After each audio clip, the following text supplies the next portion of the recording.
His Worship Mayor Stephen Del Duca to come forward to lay a wreath on behalf of the City of Vaughan.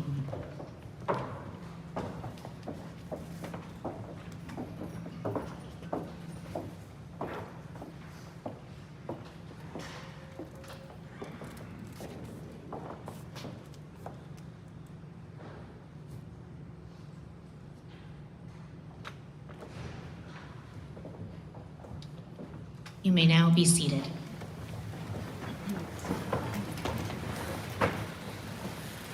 It is now my privilege to welcome Mayor Stephen Del Duca to share a few thoughts with you.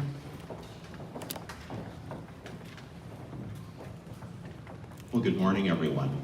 It is an incredible honor for me to be here at this podium today with all of you and to see such an extraordinarily strong turnout in terms of attendance here for, of course, the City of Vaughan's marking of Remembrance Month, as Isabel mentioned a moment ago, something that we have decided to do with council support a number of years ago to honor the incredible sacrifice that women and men, now for many decades, have put on uniforms and proudly defended our country in the First World War, in the Second World War, in Korea, and in Afghanistan, and in places around the world today to help keep peace in some of the most difficult circumstances that one can imagine. You will know that there are many opportunities for me as mayor to share remarks from this podium at City Hall or in different locations around our community. But there is no greater honor that I feel at a deeply personal level than the honor that is provided to me to speak on behalf of our city when it comes to Remembrance Month, in this case for this specific ceremony, or coming up on November the 11th at our Cenotaph and Memorial Tower in Woodbridge, where again we will gather as a broader community to mark Remembrance Day specifically. I'm greatly encouraged, as I know each of my council colleagues is as well, to see, as I mentioned a moment ago, such a strong turnout. As much as this is a great honor for me, it is also a difficult time to put into words the different feelings and emotions to rise to an occasion. Now, some of you who were here last year will remember that while, as Isabel mentioned, every year we mark the contributions of those from the city of Vaughan or from York County who literally paid the ultimate sacrifice, the ultimate price, by laying down their lives for our country and for freedom. An extraordinary sacrifice that is really, really difficult for me as someone who has never put on the uniform to comprehend and fully appreciate. Last year, from this podium, I gave a specific example of a young person, someone who, in, I believe, if I recall correctly, one of the 2 world wars, was only 17 and was writing home to their mom a deeply personal letter before they lost their life in battle. And last year, the connection that I drew to myself was that my older daughter was 17 at that time when I spoke from this podium last year. So as a father, to try to imagine what it must have been like for that young soldier's mother and father and family and community to understand, to appreciate that he was so far away from home, so far away from the safety and security and the warm embrace of his own family and his friends, while he was fighting on behalf of a cause that I think it's fair to say at 17 years of age, he probably didn't fully comprehend. But he went. He went anyway. And so many thousands of others did. You look at these 2 boards, these 2 memorial boards that are behind me. The First World War ending 107 years ago. As Isabel mentioned, the Second World War ending 80 years ago this year. We think about that incredible sacrifice. We think about this notion or concept that freedom is not free, because long before we got here, many of us, most of us, there were women and men who paid the cost for the freedom that we enjoy. Now, 80 years later, 100 years later, a shorter period of time after the end of the Korean War and the war in Afghanistan, it becomes increasingly difficult to fully appreciate what kind of monumental effort it must have required for this country of ours, along with the rest of the Western world, to go to war, to marshal the resources, to say goodbye to loved ones, never knowing, as you said that initial goodbye, if they would ever come home. And so many didn't. I wonder, as I was coming to City Hall this morning, if somebody from Vaughan or from York County who lost their life in the First or Second World War could walk into this room today, 80 or 100 years later, what would they think of the society that their sacrifice created? What would they think of us? Now, I have immense faith in the people of our city, of course, and our country, but it is so important this many years later, as firsthand memories fade. In fact, firsthand memories essentially disappear because the veterans from the 2 world wars, for the most part, are no longer with us. It is so important that we pause, that we reflect, that we talk amongst ourselves, that we talk to our children and our grandchildren, so that those stories, in my case, I didn't experience firsthand. My parents didn't experience firsthand. My parents were born in different parts of the world during the Second World War, but they were babies. That's how much time has passed. It is so important that we share the stories. As time passes, it becomes increasingly remote as a concept for the youngest in our community to fully understand something that they don't see on social media.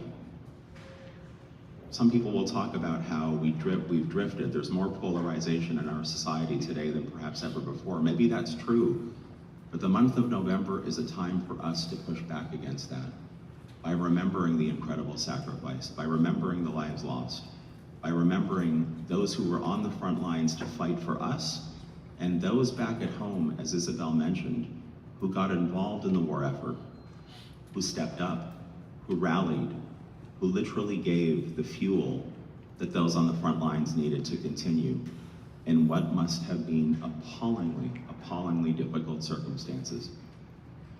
To every person, many of whom here, who serve in uniform or who have served in uniform, there are simply no words that are enough when it comes to saying thank you.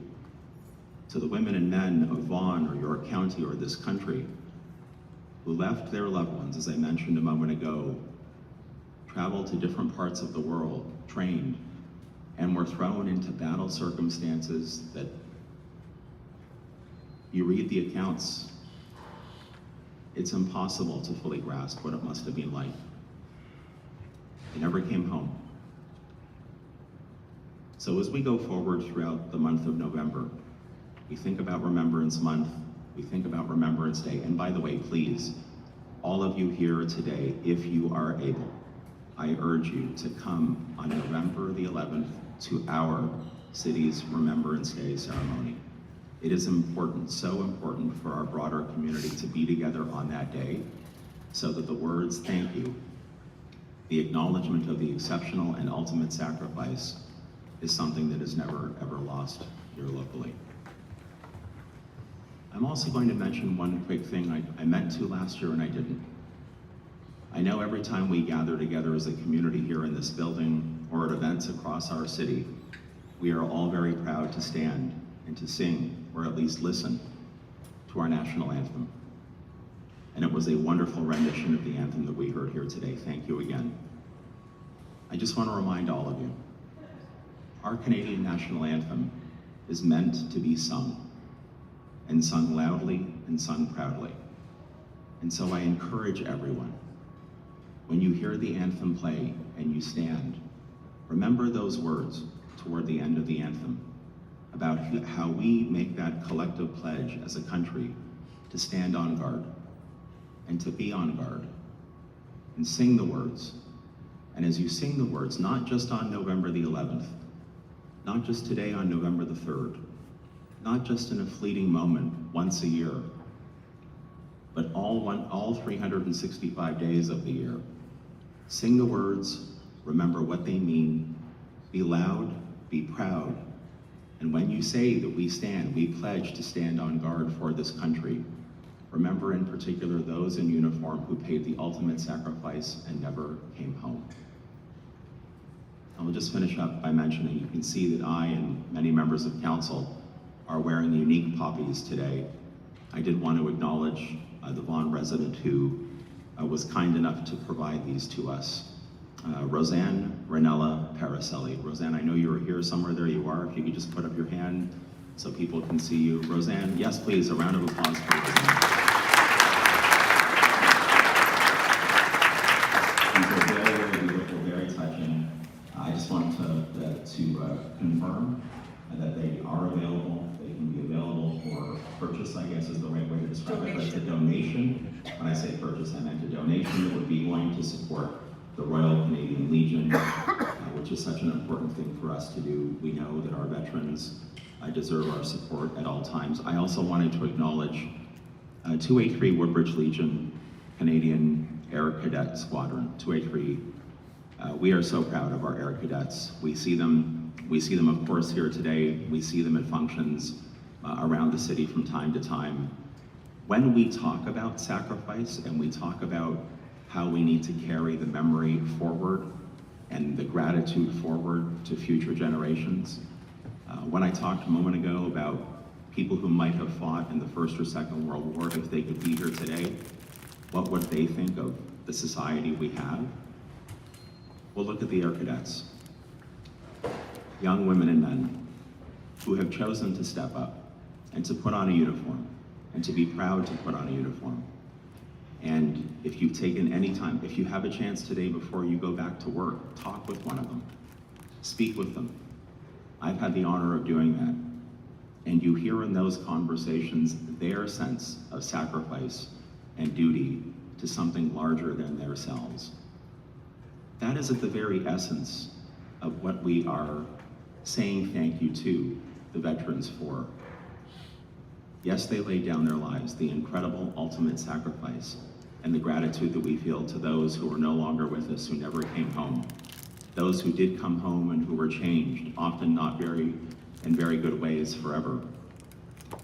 but there is also a commitment and obligation, in many respects a contract that we have signed with them, those who paid that sacrifice for us. And that contract and that commitment is that we will rise to the occasion. We will be greater than the sum of our parts. We will be a community. We will recognize that freedom and peace and democracy are not concepts that are guaranteed to us. They must be nurtured. They must be respected. They must be honored. And our Air Cadets, they do that every single day. I also want to thank Isabel, you and the entire clerks team and all of our staff who put together a great exhibit this morning. Please take some time at the end of this ceremony to look at the exhibit, to put something up on the poppy wall, a message, a remembrance. And again, please, if you have the opportunity on November the 11th to be at the Woodbridge Cenotaph, starting at 10:30 for our community's Remembrance Day ceremony, I urge you to be there. Thank you very much.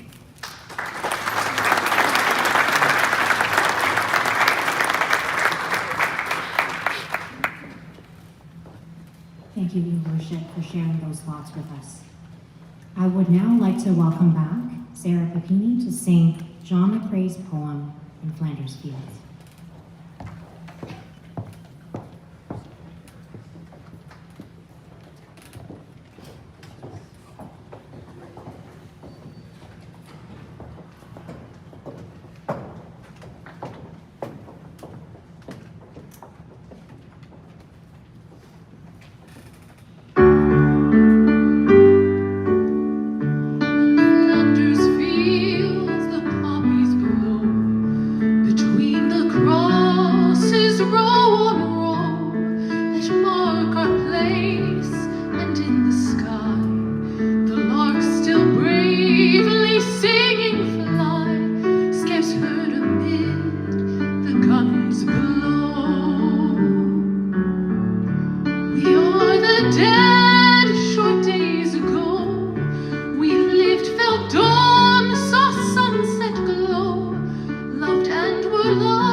Thank you, Sarah, for that moving recital of In Flanders Fields.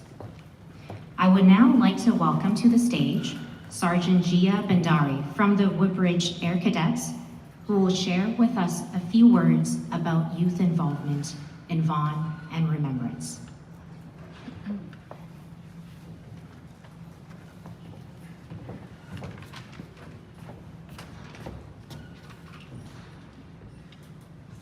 Good morning, everyone.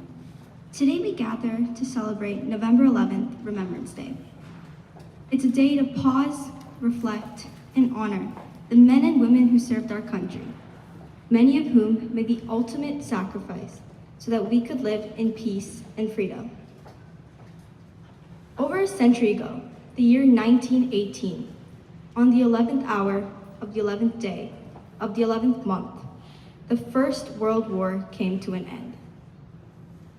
Since that moment, Canadians have marked this day, November 11th, each year to honor not only those who fought in the First and Second World Wars, but also those who have served in various peacekeeping missions and continue to serve the Canadian Armed Forces today.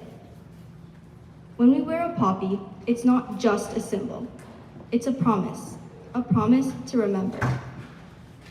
Each poppy represents a different story.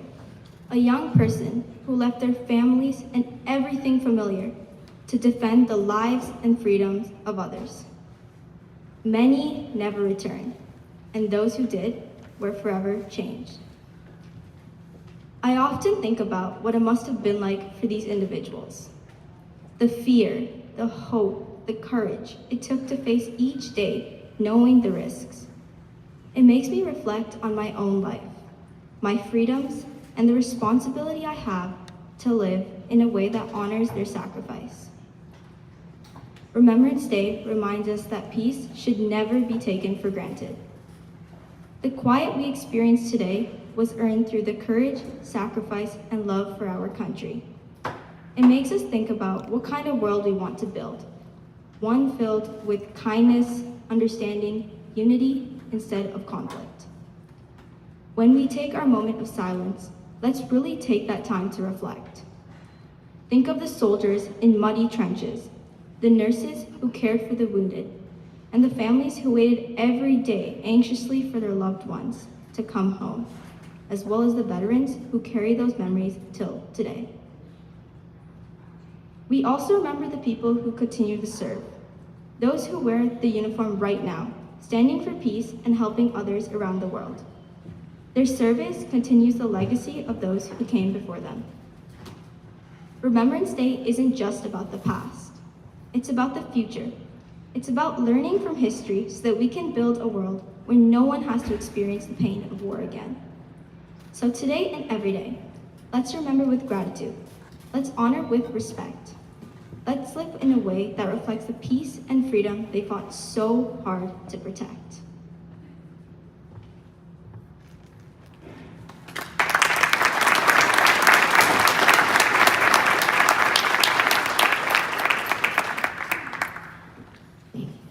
Thank you, Sergeant Gia Bhandari, for your words. Please stand for the playing of the Royal Anthem, God Save the King.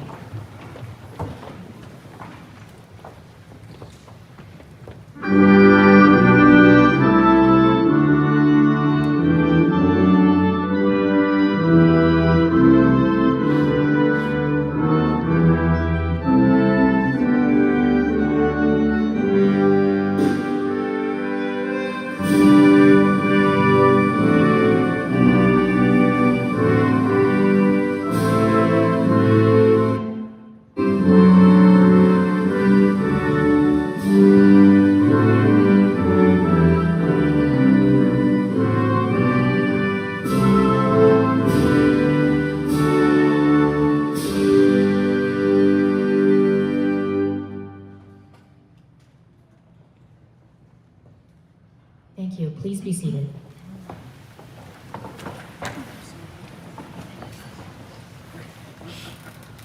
Following the ceremony, I invite the mayor and members of council, city staff, and all ceremony attendees to share your thoughts of remembrance and peace on the city's poppy wall located at the exhibit alcove.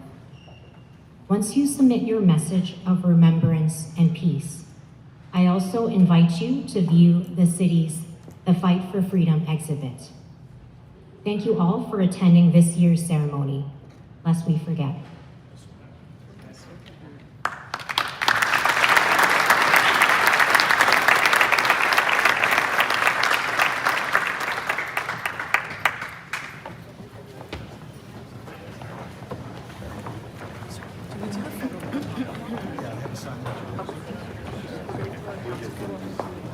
You know what? It makes me towards the opposite. Do you?